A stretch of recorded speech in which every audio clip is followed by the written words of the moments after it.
everybody, I'm Dr. Sarah, staff veterinarian for Life's Abundance, and I'm here with my dog, Alma, to talk about how dogs read our emotions and relate to the human members of their pack. As social animals, dogs must be able to read each other's emotions and rely upon postures and facial cues, such as bared teeth, to communicate with one another. Since humans have no tails to wag, our furry friends have to decipher other signals to uncover our emotional states. This ability to learn to recognize smiling faces as non-aggressive may have been important to the success of dogs living with humans. In fact, dogs have become so good at judging human behavior that they are better at reading human social cues than man's closest non-human relative, the chimpanzee.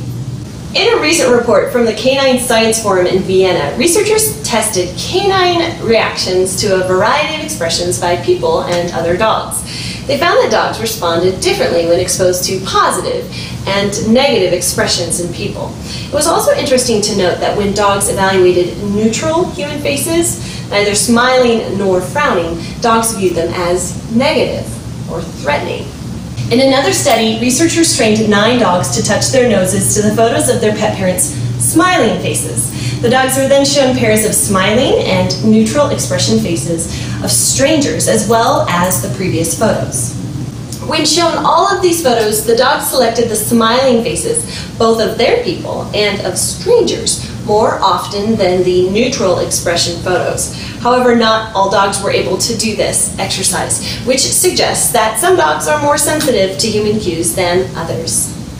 When you interact with your dog, remember that she is always reading your face, looking for clues to your emotion. If you are happy or pleased, let it show on your face with a big smile. This is particularly vital in training, as it lets your dog know what actions or behaviors you want from her. You can also reinforce your smile with little food reward like the tasty rewards, which are the perfect size for training. Take, for example, training your dog to sit. When working with Alma on this task, I used a combination of facial cues and treat rewards so that she has no question that when she sits, it makes me happy. Alma, sit. Good girl. Remember, when our faces are neutral, dogs think that we are displeased. I also use this method for teaching Alma other behaviors, such as down, leave it, drop it, etc. By using a combination of voice, facial, and food cues, Alma gets the connection in her brain that when I smile, that means that I am happy with her, and she is a very good girl. In the same way, if your dog does something that displeases you, let it show on your face by frowning and a lower voice tone. But don't overdo it too much, because as we just mentioned, when our faces are neutral, dogs assume that we are displeased. I'm not going to demonstrate right now because Alma is being a good girl.